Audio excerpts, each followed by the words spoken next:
Hello, everyone. Thank you for joining us. My name is Ty, and I will be your moderator for today's program. The new role of HR in retirement planning, navigating auto enrollment, escalation, and Secure 2.0.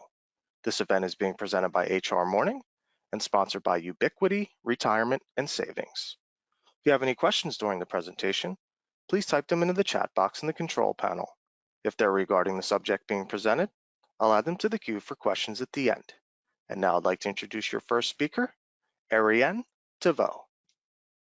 Thank you, Ty. We're very excited to be here with you today. My name is Erin, as you said, and I'm going to be joined by Callie, who's the Senior Director of Plan Compliance and Record Keeping at Ubiquity. So jumping right in, let's talk about the challenges for 401k before Secure Act 2.0. So HR administrators were juggling a lot, right, when it comes to managing 401k plans.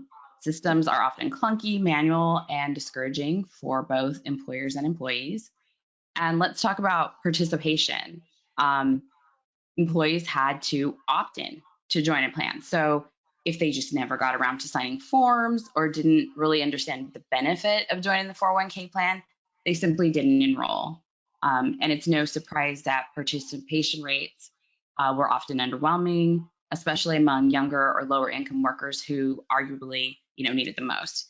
And on the HR side, the workload could be pretty intense for tracking eligibility, sending out reminders, making sure contribution rates were getting updated as employees, signed up for the plan and then decided maybe they had to stop participation or wanted to change. And if a new hire becomes eligible, someone has to track that. It has to make sure the employee knows that they're eligible, has to make sure that they have all the tools they need to enroll. So there's not a lot of necessarily automation. And this lack of early participation has real consequences. Employees miss out on the compound growth that you get when you participate in a 401k, which leads to more financial stress, which, unsurprisingly can spill also into the workplace. So you are not just managing benefits, you're also managing the fallout of employee financial insecurity. And there's also the risk of compliance errors, deferral deadlines missed, required notices not going out, et cetera. And retirement plans, without these pieces, don't really sell the company. Without certain features, retirement plans can feel very outdated. And they're not, they weren't really helping employers to stand out in a competitive hiring market. So before Secure Act, offering 401k for a lot of providers feels more like a chore than a strategic advantage. And that's kind of what Secure Act 2.0 is really trying to fix. So let's talk about the changes and improvements now that have been brought about by Secure Act 2.0. It can be a really big game changer for retirement plans, especially for those that were relying on managing the plans in kind of that old fashioned way with low participation, no automation, et cetera. So let's go back to the first thing I addressed, which is participation. One of the biggest shifts in Secure Act 2.0 is automatic enrollment. New employees are automatically enrolled into the 401k plan by default when they become eligible. Of course, they can still opt out, but most of them don't. And that small change makes a huge difference in participation rates.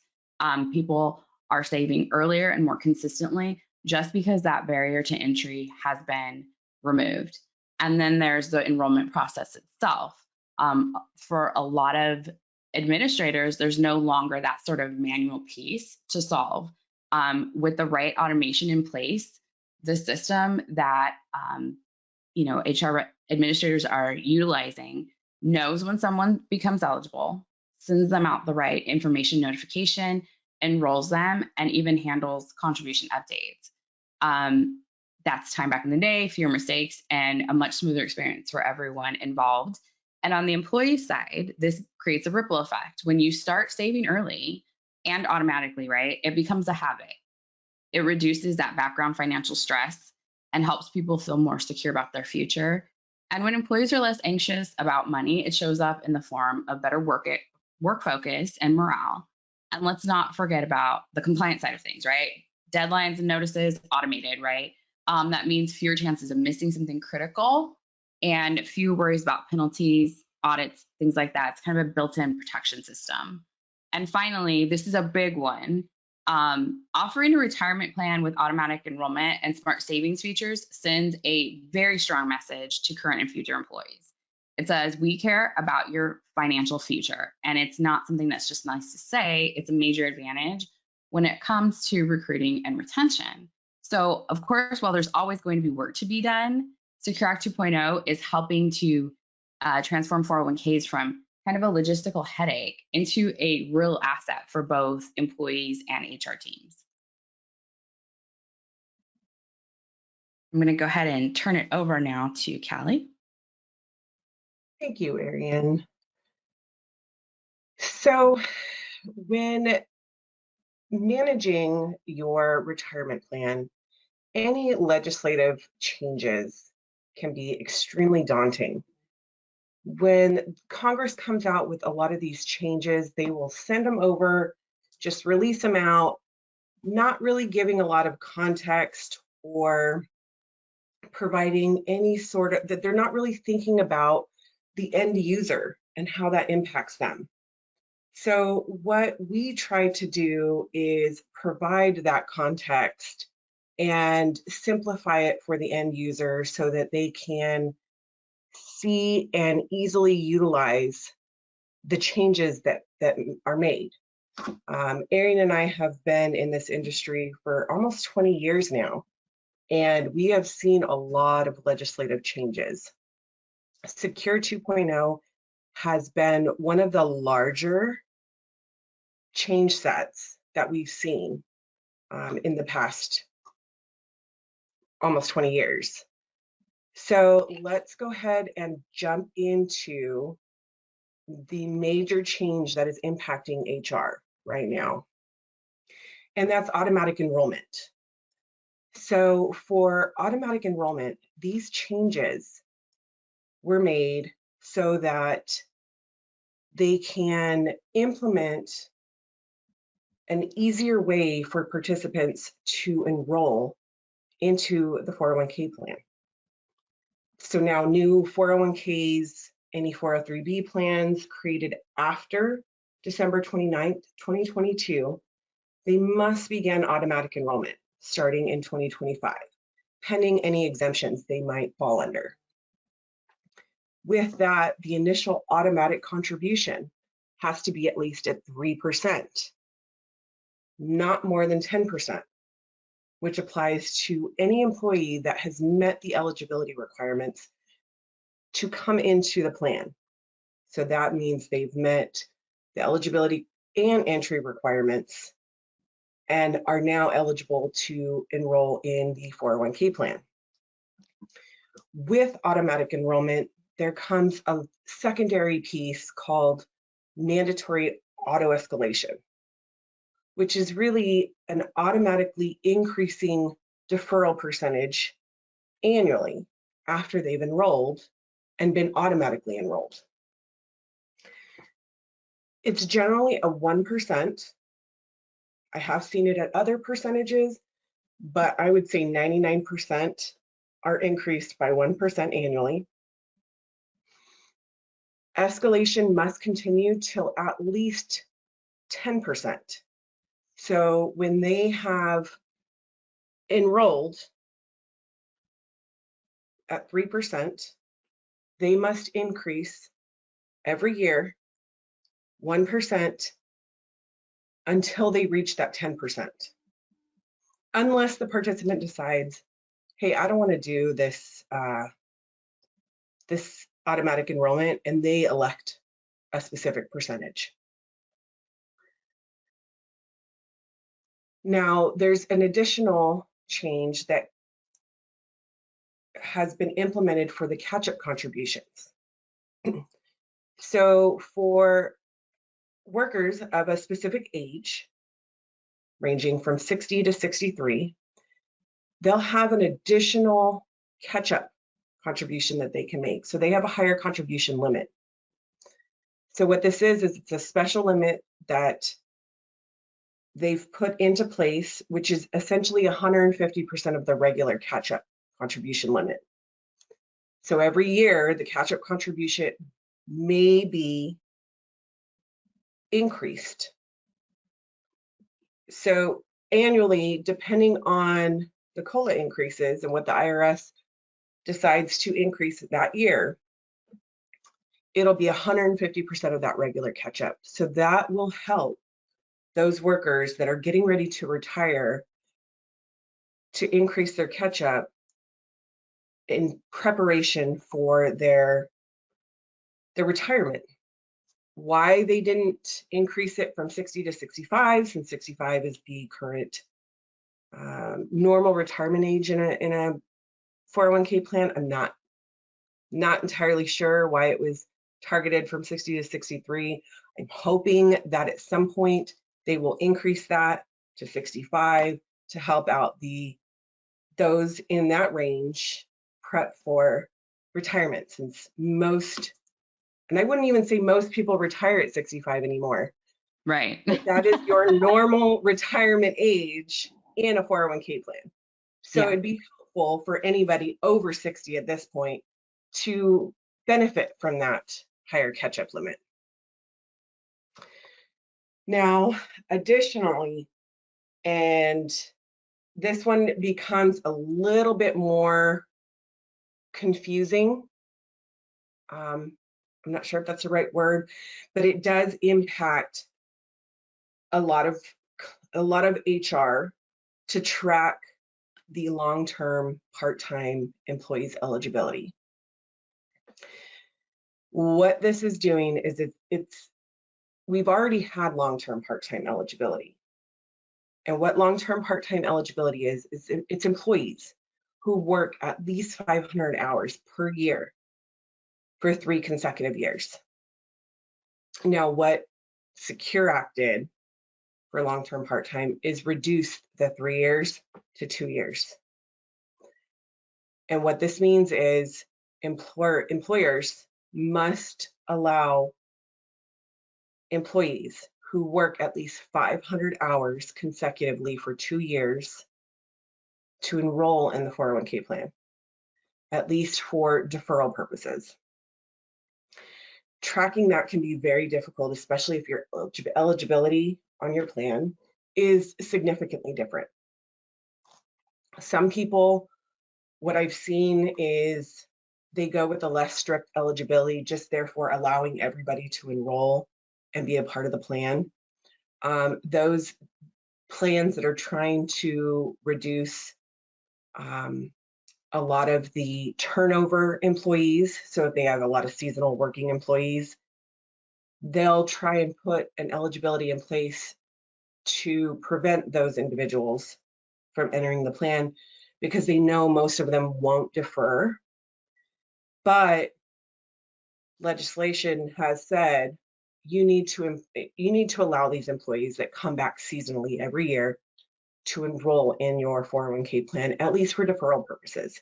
You don't need to give them an employer contribution, but you do have to give them the opportunity to enroll and defer their own, which is great in theory. But when you are an HR individual managing these deferral elections, it can be very cumbersome trying to track this stuff. And there can be some penalties for non-compliance when it comes to this stuff. Failing to implement automatic enrollment or escalation properly, that can be up to a 50% missed deferral opportunity. And if there's any employer contributions, those might have to be contributed as well. Now, if it's caught fairly early, there might not be substantial penalties, but any penalty any monetary penalty and correction that you have to do can be very cumbersome in trying to correct that. It's not easy, it's not fun. HR individuals do not want to handle that. It's not ideal. So the easiest way to prevent that is to ensure that these individuals that are selecting their deferrals or automatically enrolled have their payroll updated timely to have those deferrals withheld as quickly as possible upon election. Additionally, substantial IRS penalties for missing catch-up contributions, missing their increased catch-up contributions, or not offering eligibility to long-term part-time employees. Penalties are indexed for inflation, and they can definitely add up quickly without timely corrections. But as long as the corrections are done quickly, you could potentially get away. I wouldn't say get away. You could potentially decrease the monetary contributions for those corrections. So generally for corrective contributions, it could be up to a 50% missed deferral. I know they've changed it in the past. That was what it was previously. They did change it where if you catch it within the first few months, you might not have any monetary penalty. You may just have a notice that you need to send to the employees. If it's extended, it might fall under the 25%. Now, automatic enrollment plans have a longer correction period than those plans without. So it does benefit to have automatic enrollment in your plan. The biggest thing with missed contributions and late contributions is the risk of plan disqualification. And if it falls under EPCRS, which is a correction program by the IRS, the correction fees have increased significantly over the years, up to $3,500 just to file with the IRS. Now, have I seen a plan get disqualified for a missed contribution? No. But the monetary penalties to go through that correction program are really significant. Most fall under the self-correct, which is either no monetary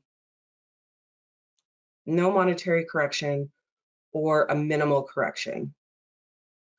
But each correction has its own quirks, and they're not fun to deal with. Yeah, definitely. You just want to avoid them at all costs. Definitely. I mean, the same thing with long-term part-time. If you miss a contribution, you have to provide some sort of monetary correction for that.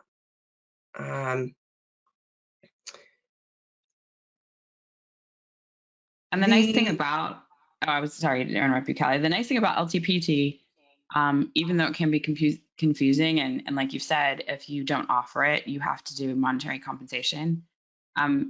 It's really not something that HR admins like really need to avoid, right? Because the way Secure Act 2.0 has been set up is that it's supposed to really help the participant, and we can say, at least with some, as you mentioned earlier, like some of the legislation, it's kind of confusing. It's hard to understand like what were the legislators really trying to do with this legislation. But LTPT is, I think, pretty straightforward, right, Callie?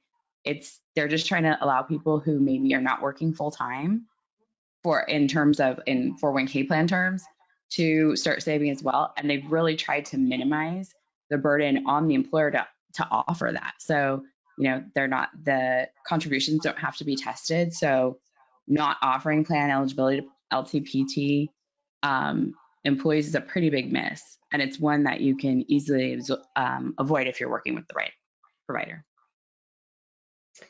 Absolutely. I mean, the biggest HR risk to manage in the terms of these changes and the penalties involved with them is reviewing your plan documents, payroll feeds, and enrollment processes to avoid the missteps this year and in the future.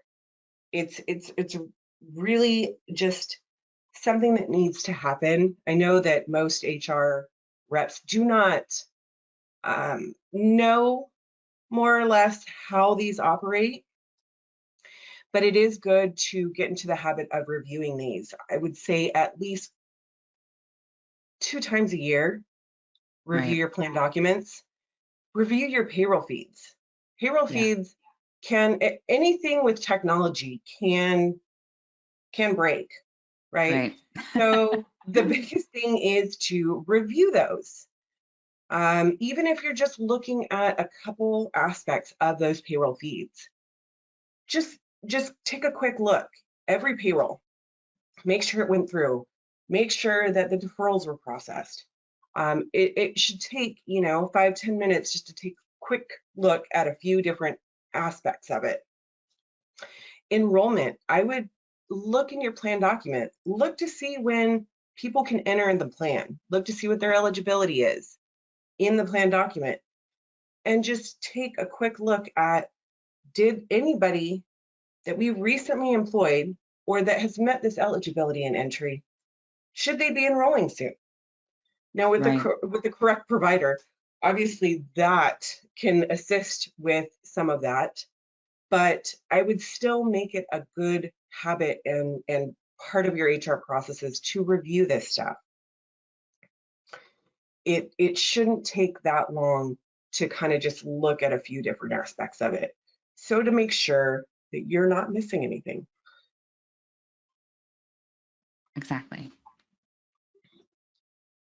Now with auto escalation changes, again, it falls under the missed deferral because you didn't change their deferral if they've escalated and it wasn't withheld.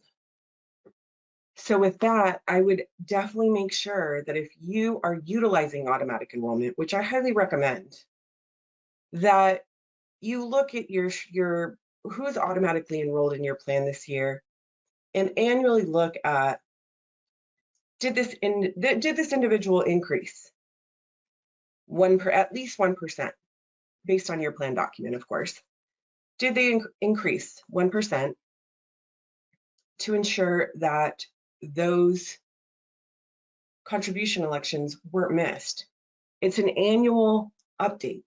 So if you set some time aside, which I know annually there's probably a lot more going on than your 401k plan, but just set a few minutes aside to make sure everybody has their annual increase in place, and that prevents any sort of penalties from incurring. Now, there's a few exemptions for automatic enrollment and auto escalation additions to your plan. That doesn't mean you can't add automatic enrollment. That just means that your automatic enrollment might be slightly different or could potentially be slightly different. You have more options when you are not required to add automatic enrollment and escalation into your plan.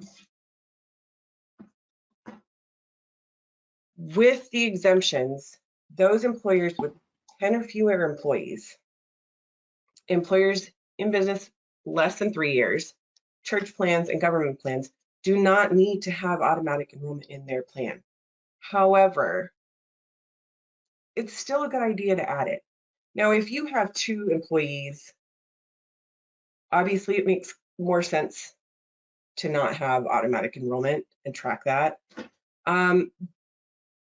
But with automatic enrollment, you also have a tax credit. that helps at the end of the year with your corporate taxes or company taxes. It's a 3-year credit.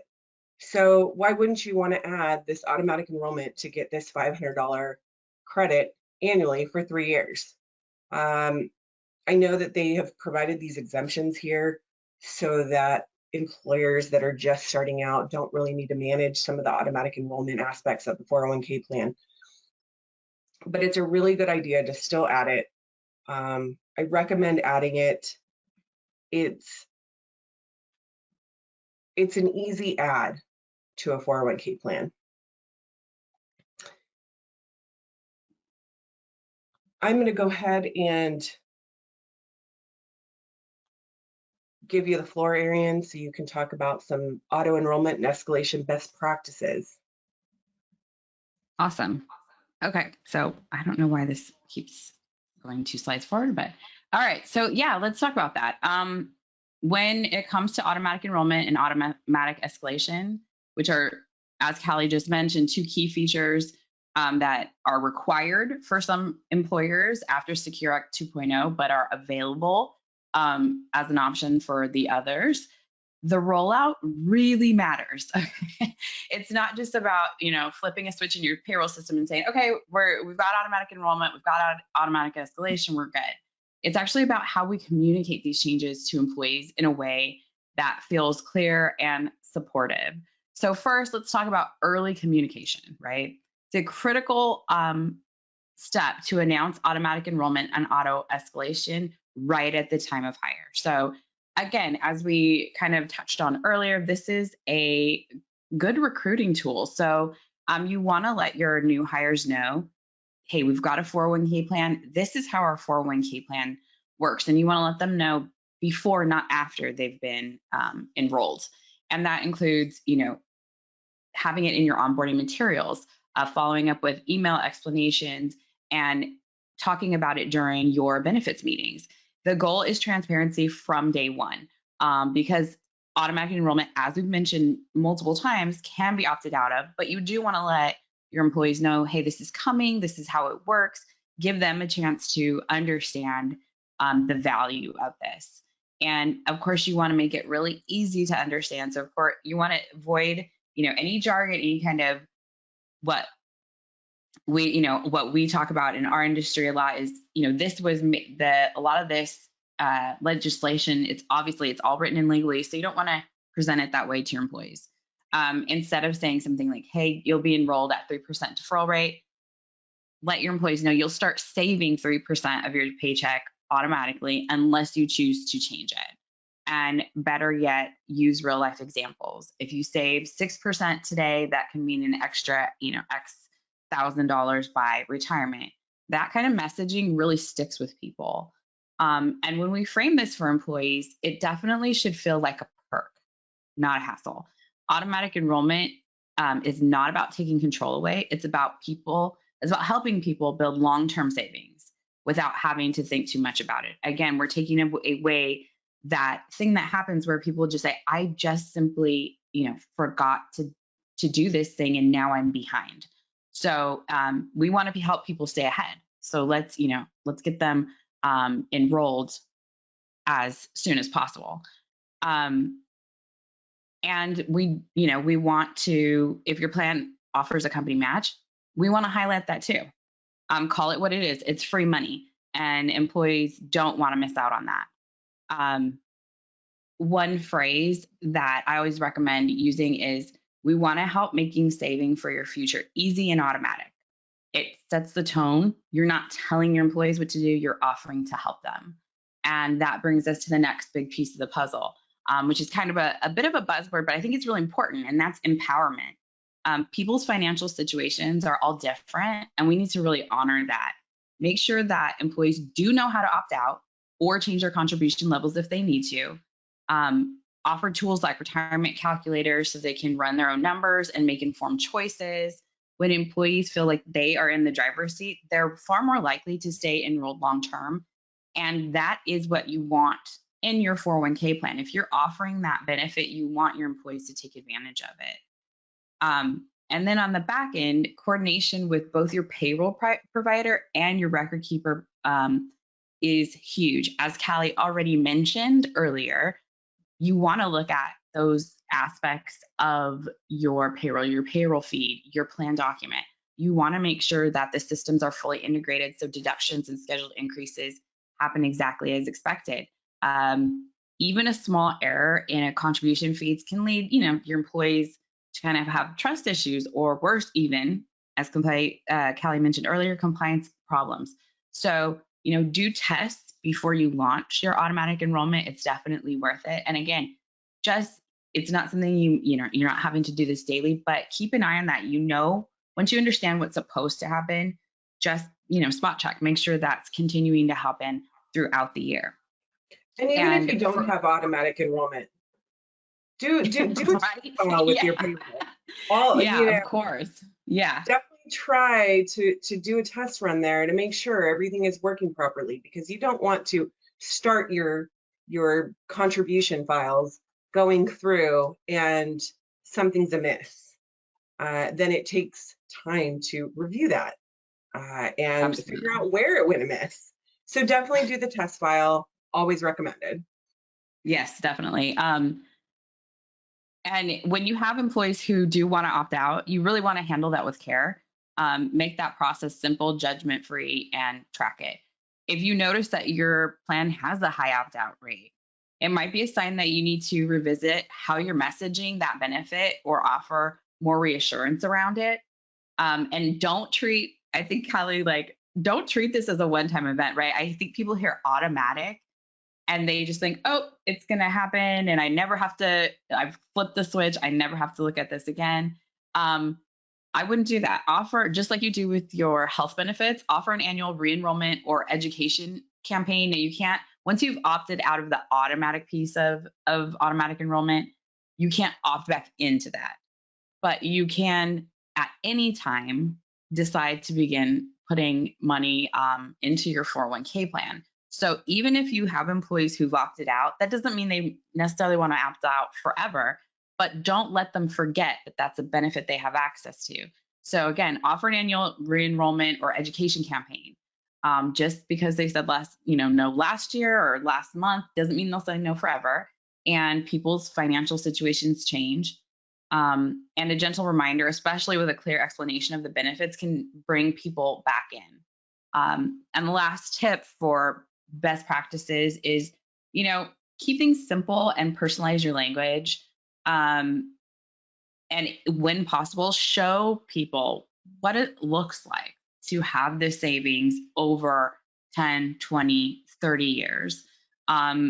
When people really see themselves in those numbers, they're more likely to take action. I definitely, at my age, I'm 44. I wish I had been paying more attention in my 20s to the 401k benefits that were being offered. I just felt like, oh, this is way over my head. This is something that's for an older person. I'm, in my 20s, I wasn't even thinking about retirement. I was probably thinking about those new boots I was trying to buy. But this is important. Education is really important. I didn't see how it could impact me back then. And there's definitely times when I certainly regret that. So at the end of the day, auto enrollment and escalation work best when employees understand the benefit, feel in control of their decisions, and the general process is simple and supportive and respectful. And, that's the magic formula, right? It's not just for compliance, but for real lasting impact on employees' financial well-being. And in the end, that's really what this is all about. So yeah, I'd like to turn this over back to you, Callie. So let's talk about what choosing the right provider looks like, because Callie and I have worked together for almost 20 years, so we know about this. We're very well versed in this. So in today's evolving retirement landscape, especially under Secure 2.0 mandates, HR leaders need more than just a record keeper. They need a strategic partner that simplifies the compliance, supports automation, and puts HR needs first. Here's what to prioritize when selecting and evaluating your 401k provider in 2025 or in the future. might not be 2025. But one of the biggest aspects is pricing, right? Everybody's looking at the provider and their first thought is, what is it going to cost me? So choosing a provider that gives transparent pricing, preferably flat rate pricing, is ideal. That way you know how much you're going to pay annually for this 401k plan. Not to mention that certain plans can fall under a tax break. So knowing what you're going to pay for and falling under that tax break, pending you are eligible for that tax break, right? I'm no tax expert.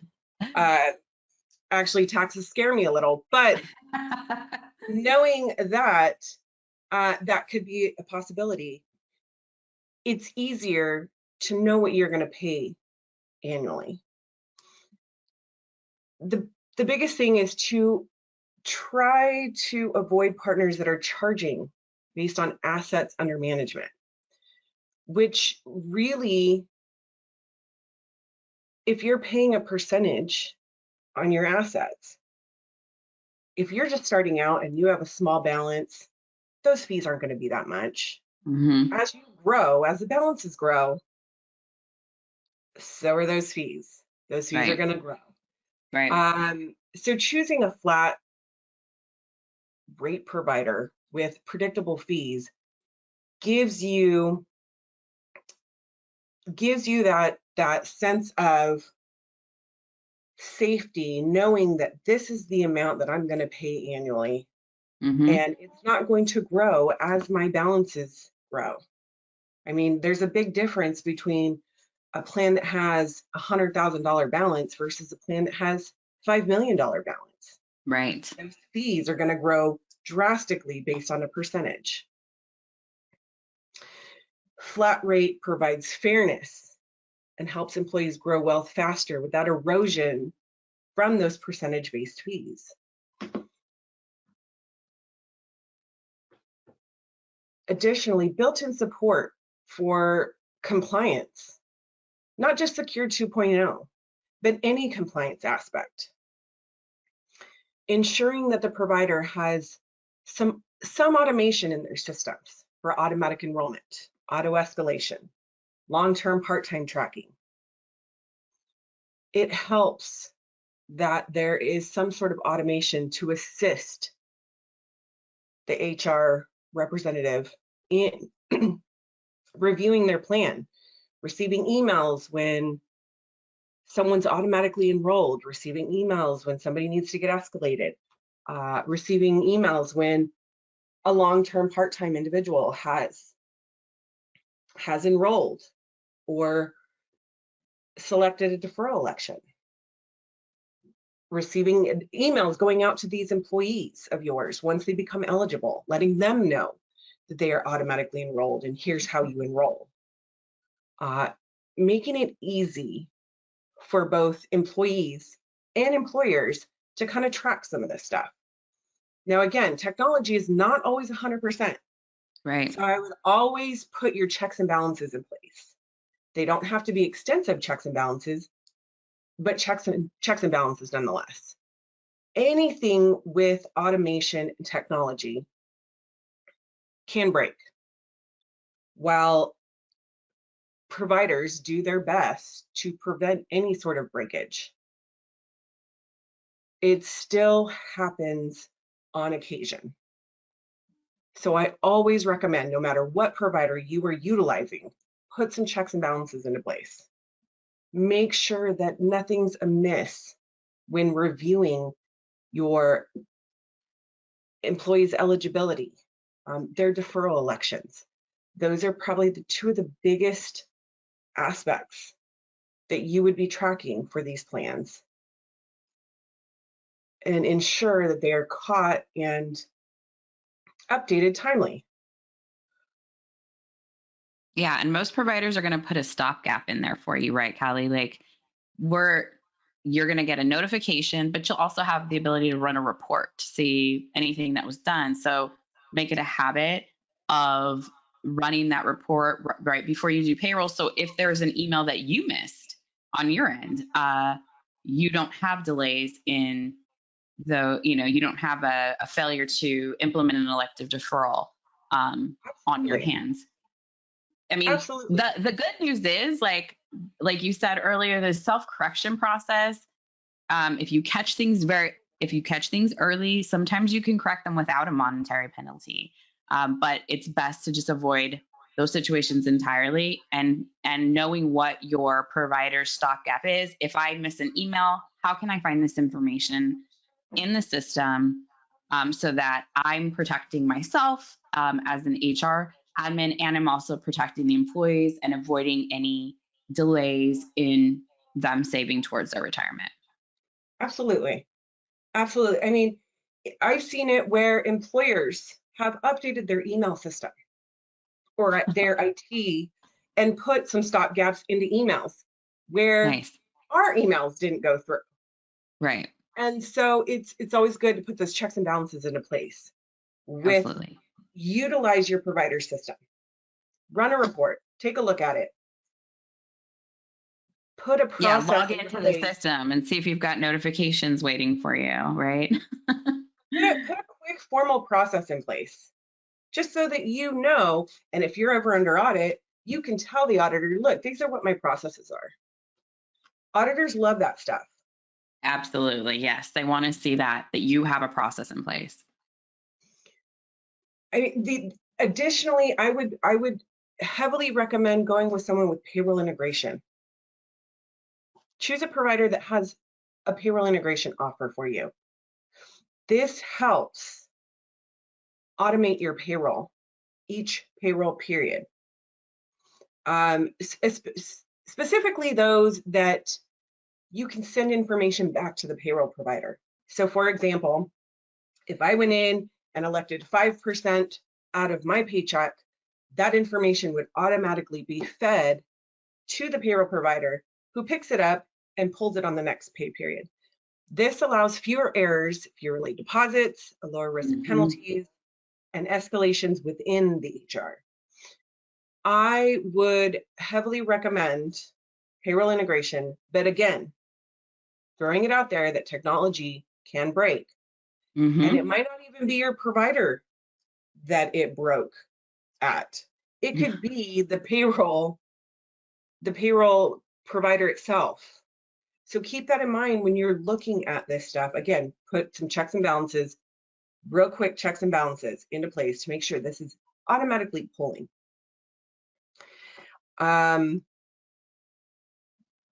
Also, fiduciary services, 316. Those are a big thing right now. Find one that offers these administrative services.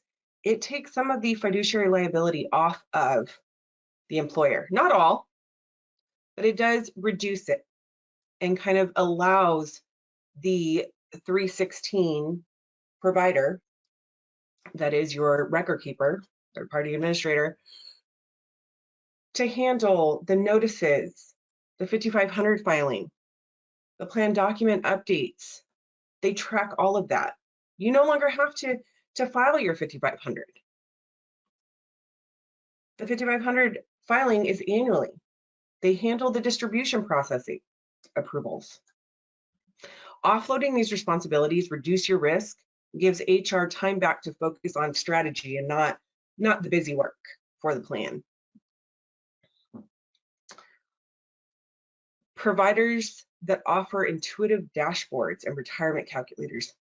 Calculators are a big thing, as well as education tools to help these employees understand their savings path. The biggest thing is calculators and education. Calculators will tell them, if I put in this amount each paycheck, what will I have at my retirement? That's a big thing for an employee to see, that they're going to have this amount at their retirement age, if they're putting in $10 a month or $10 a paycheck. Education, knowing how this plan impacts them is very helpful for the employee. When people don't understand it, they shy away from it. I don't want to deal with it. I don't want to, it scares me. If they have some quick education tools that help them understand how this plan will impact them at retirement and how it will help them through their savings career, they're more likely to engage with it. Absolutely. Education is always key in any of these processes. You definitely want to make sure that your employees understand how to get the most out of the benefits that you're offering them. And a good 401k provider will partner with you in that and help you um, with educational materials, have a website that has blog posts and help centers and things like that to help your employees get the information they need, and their support staff will be able to answer your employees' questions as well. The right provider doesn't just manage the plan, but they also help the employers to reduce what they're doing on their end by automating a lot of the compliance, streamlining the administration, and helping employees to stay on track for their retirement.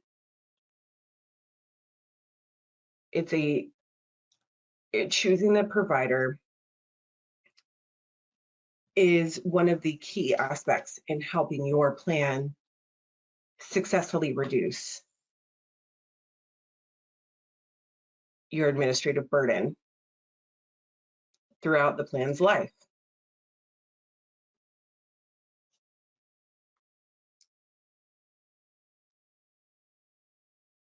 So, wrapping up a little bit, next steps for HR leaders: run through a checklist. Again, checks and balances. Review your plan's compliance and plan document. Ensure payroll management aligns with your automatic enrollment and escalation. Or if you don't have automatic enrollment and escalation, that's fine too, but just ensure your payroll management aligns with your deferral elections and automation throughout. Work with your provider that simplifies compliance with 316 services, or even without. They just simplify the burden on HR. And ask them how to communicate the changes in advance. This helps provide some context to employees and employers that are working with a 401k plan. Communication is key, and understanding that communication is even better.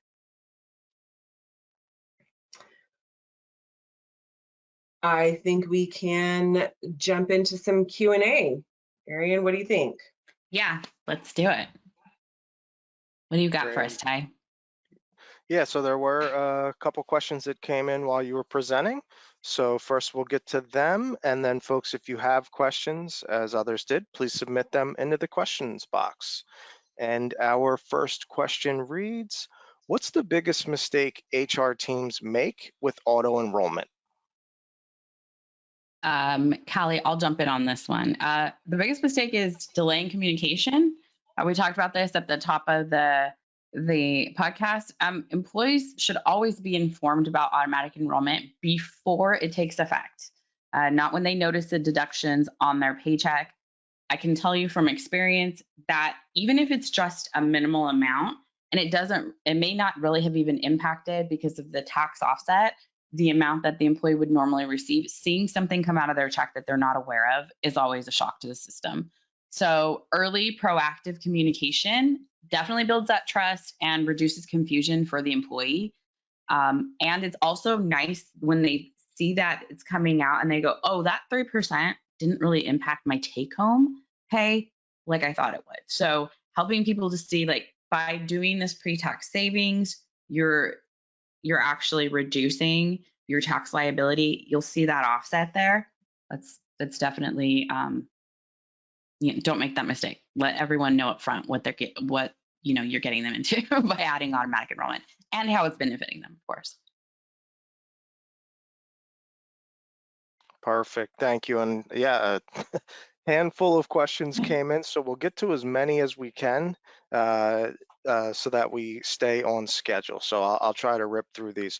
Next question is, do these rules apply to small businesses too? I'll go ahead and take this one. Currently, businesses with 10 or fewer employees or that have been operating for less than 3 years are exempt from the automatic enrollment and escalation requirements. However, it's wise to prepare early. Once you meet these, once you've been in business for over 3 years and you have more than 10 employees, you will be required to add automatic enrollment. So in the future, you'll need to know that eventually you will need to add it. So just tracking that is key. Yeah, and the requirement doesn't go away if you hit like 11 employees and then you go back to 8. You're once you've hit that over 10, you'll be required forever to have 401k automatic enrollment in your plan. So it You doesn't go away essentially once no you've met longer, that. Yeah, right, yeah, you you're no no longer longer. need the exemptions going forward. Perfect. And our next question is, how do we ensure our payroll system can support auto enrollment and escalation?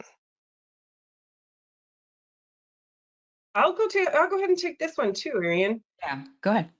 The biggest thing is when you're selecting a provider, look to see if they offer integration with your payroll provider. The biggest thing is to ensure that they both have that same process in place, confirm that they can support the automated deferrals, and what we like to call 360 integration. So it's a full circle. We get the information and the information can be sent back to that payroll provider.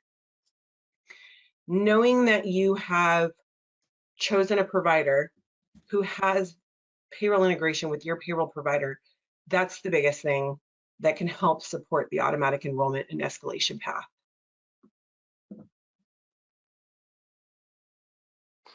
All right, and our next question is, what happens if we miss a compliance deadline or requirement? Okay, so if you miss a client's deadline, penalties could include corrective contribution, lost employer matches, and fees from the IRS or DOL. While some errors can be self-corrected, more serious issues may require filing through that IRS correction program Callie mentioned, the EPCRS, which can involve additional cost and administration effort. The best thing to do is, early detection, have a plan in place, be checking on things. And if you miss a deadline, let your provider know right away so that they can get you back on track. Great, thank you. And our next question is, what are the new requirements for long-term part-time employees? So beginning January 1st, 2025, employees who work at least 500 hours per year for 2 consecutive years must be offered the opportunity to contribute in the company's 401k plan. So essentially, we went from a 3-year consecutive 500 hours to 2-year effective January 1, 2025. So it reduced the amount of time it takes for long-term part-time employees to become eligible. Got it. And we will take 3 more questions before we wrap up, again, just to stay on schedule here. So our next question is, we already have auto enrollment, but not escalation. Do we need to add it? That will depend on when your plan was established. If it was adopted before December 29th of 2022,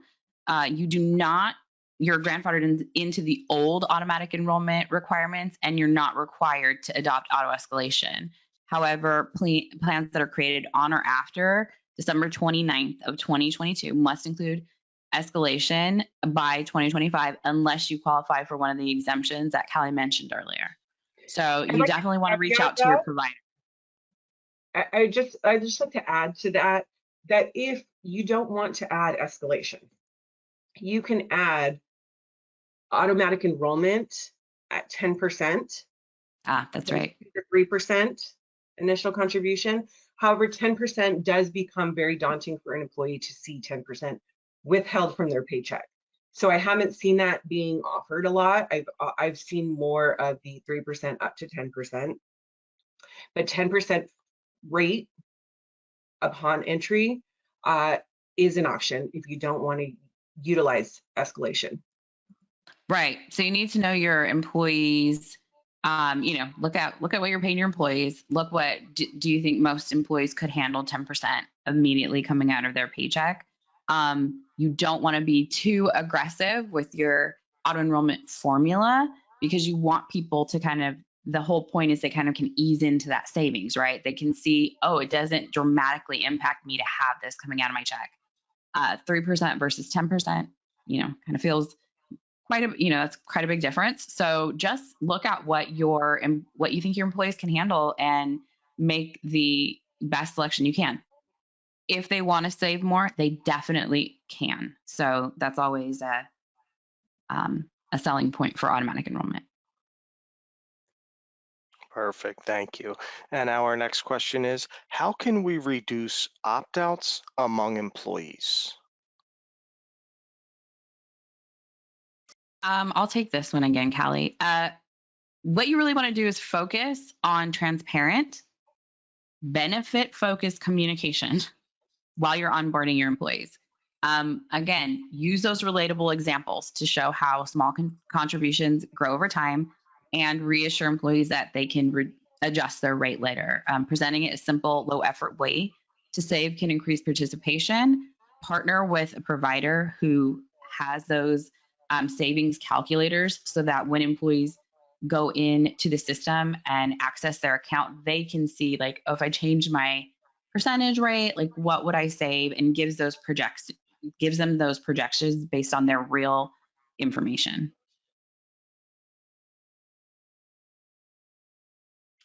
Thank you, Ariane. And Of our course. last question is, what should we look for in a provider to support these requirements? Again, choosing a provider that offers automated compliance tools, automatic enrollment, LTPT tracking, seamless payroll integration, employee communication support, transparent flat rate pricing, and ideally 316 fiduciary services to reduce the administrative burden and risk on the employer. The biggest thing is choosing a provider that works for you. Ideally with some of the automation in place, with the lower flat rate pricing, it's ideal to know what you're going to pay annually versus what's going to be charged annually based on your assets. Just selecting a provider. I would go out and look at several different providers, talk to them, tell them what you want in your 401k plan and see if they can help you obtain that for you. Right. And also, Callie said this several times, anything that involves with technology can break. So understand as the HR admin, you really want to know what's going to be automated and what, if anything, is not automated. So what are the pieces that I need to be looking at? What are you automating? And then how do I do a spot check of that just to make sure that there's no breakdown at any point, that you're aware of things as they happen, and choose a provider that's responsive to those questions as well. Thank you, Ariane and Callie. And that was our last question. So I will turn it back to you two for closing remarks. Well, thank you so much, Ty, for allowing us to join you. And we just want to say we are working for Ubiquity Retirement and Savings. As we discussed, picking a provider that's right for you is, super important and can be challenging. We offer free consultation with our retirement experts. We'd love to, have you guys reach out to us. Let us put together a plan that works for you. Absolutely. Thank you, everyone. Thanks. And thank you too. And in order to remain on schedule, again, we'll respond to the overflow of questions via email. And with that, on behalf of HR Morning, I would also like to thank everyone for attending. This concludes our program.